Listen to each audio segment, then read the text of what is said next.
Connection. For this next segment, we're going to be talking about Summit County's snow removal operations as we head into the winter season. It hasn't been too snowy yet, but we know it's coming. So here to tell us all about their work, our Road and Bridge Director, Robert Jacobs. Welcome, Robert. Thanks, Julie. And Heavy Equipment Operator Extraordinaire, Casey Grosskreutz. Thanks, Welcome, Julie. Casey.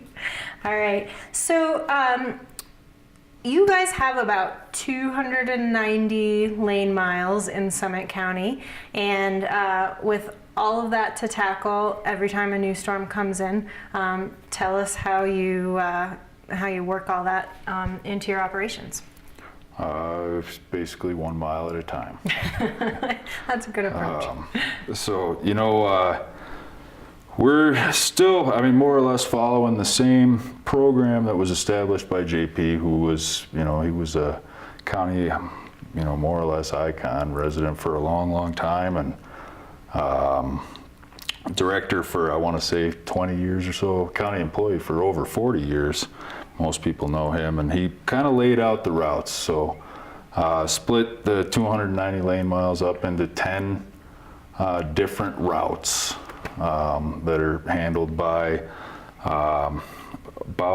it's 20 plow drivers through the winter. 5 of them are seasonals, and 15 are our full-time employees. Okay. Yep. So snowstorms don't follow a very predictable schedule, so how do you tackle that with your crew in terms of the schedule that your folks are on? So we generally run along the 5-day work week schedule, try to be out. The majority of the operators and the routes are scheduled on from about 5:30 in the morning, so that the commuters are have an open route in the morning and finish up by early afternoon, so that at the end of the day we can get home. Obviously the storms don't always cooperate along those schedules, so I think most people are remain available as much as possible. I sometimes have to put in long hours and bank a lot of overtime and get called in. There's not an on-call program, but everybody's pretty much at the ready almost any time. All right. So the county has a priority system for the roads, the kind of order in which you tackle them. So tell us about that and how that affects people's travel and what people's expectations should be during the winter. So we start by opening the main thoroughfares, what I, as an engineer, call arterial roadways. That's Swan Mountain Road, Dam Road, roads like that, Boreas. And then the second priority beyond that is bus routes, which generally follow what we call collectors, like Cove Boulevard, Ski Hill Road, Baldy Road, those roads that really everybody has to use to get from where they live to where they're going.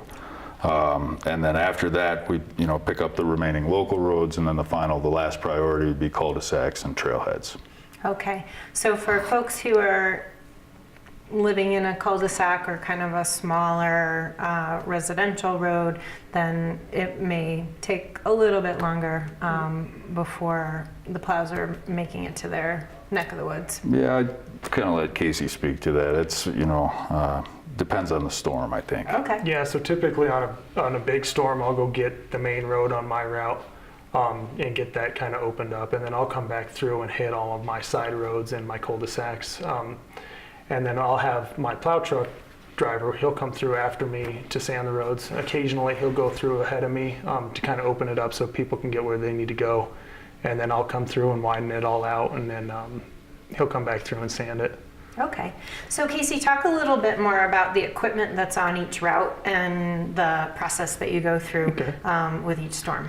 So we have a number of loaders and graders, motor graders, our heavy equipment, and on every route we have a plow truck that comes through with them, a big 4-wheel drive, Oshkosh mainly, and they come through and they're the support vehicle for the heavy equipment. So they'll come through and sand and help them get where they need to go, sand all the intersections and stuff like that. And the heavy equipment's there to move the big amounts of snow. Okay, great.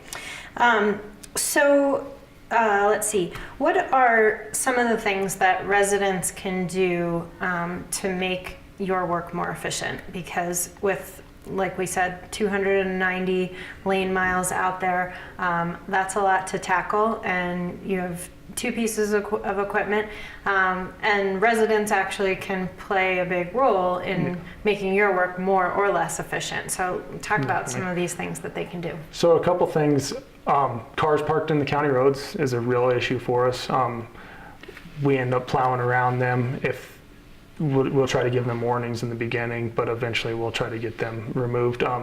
But we have to plow around them, and we leave big ridges there. And when those cars move, they pack down those ridges, and that creates ice that gets put into people's driveways your cars have to run over. Another thing is trash cans out in the road. Those get knocked over all the time by the snow, other vehicles, stuff like that. And the last thing that they could really help with is don't shovel your snow or push it out into the road. All that does is carries it on down to your neighbor's house, or it'll become packed down and become ice. And then the next time we come through, we're tearing up big chunks of ice that will get put into your driveway instead of that light fluffy snow. So Right. It's a lot easier to remove when it's just the snow. Right.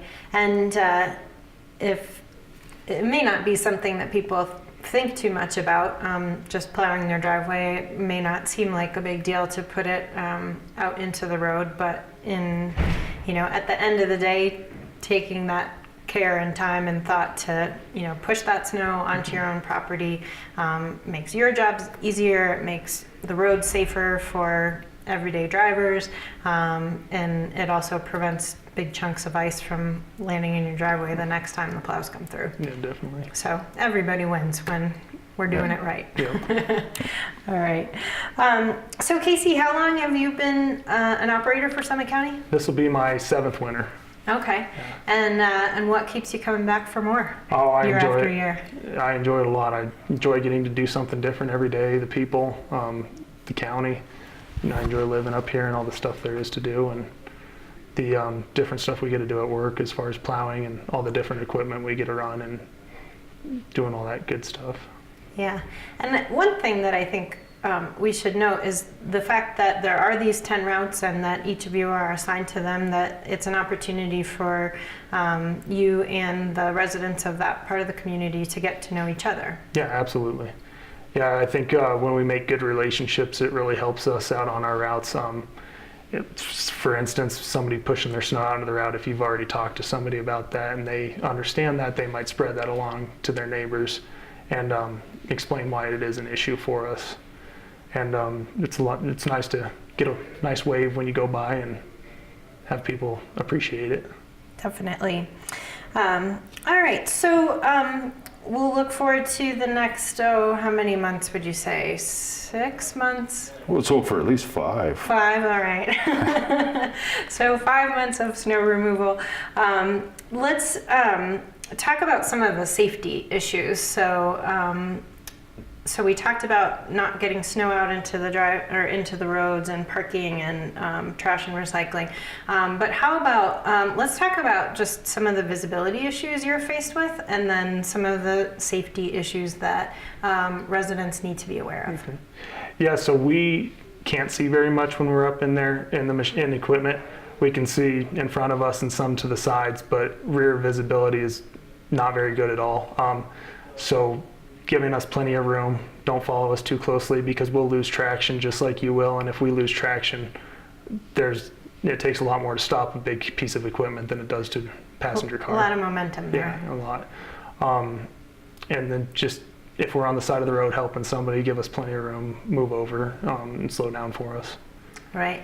And you guys spend a lot of time operating in the dark too, so that's an issue, right? Exactly. I was just going to add that. Yeah, that a lot of times we're out there before the sun comes up, and people are out walking dogs or walking to the bus stops, or just in general, doing whatever they might be doing out in the roadway. If they're not wearing reflective clothing or don't have a headlamp on or some other way, a lot of people ride bikes even still in the wintertime. Usually bicyclists are a little better about wearing or using, lights, because I think it's the law. But Yeah, reflective clothing is a huge help. It's a major safety issue because we can't always see you when it's dark out. The lighting is not the best. It's not like an automobile. Right. So we certainly don't want to injure anybody. Right. All right. Well, if people want to dive deeper into this topic or discuss it with members of the Road and Bridge Department, how can they get in touch with you? The best way to get in touch with us would be through the county website. There's a lot of information available there on the website. And there also on the website is our contact information, so they can get a hold of us through our front desk or through me directly. And then, whatever their question might be, we can direct it to the appropriate person. All right, fantastic. And for anyone who might not know, our website is www.summitcountyco.gov. And like Robert said, there's lots of information there for you. All right, well, Robert and Casey, thanks so much for coming into the SCTV studio and sharing your snow removal expertise with us. Thank you, Julie. Thanks, Julie. All right, we're going to take a quick break, and when we come back, we're going to be talking about the future of recycling in Summit County.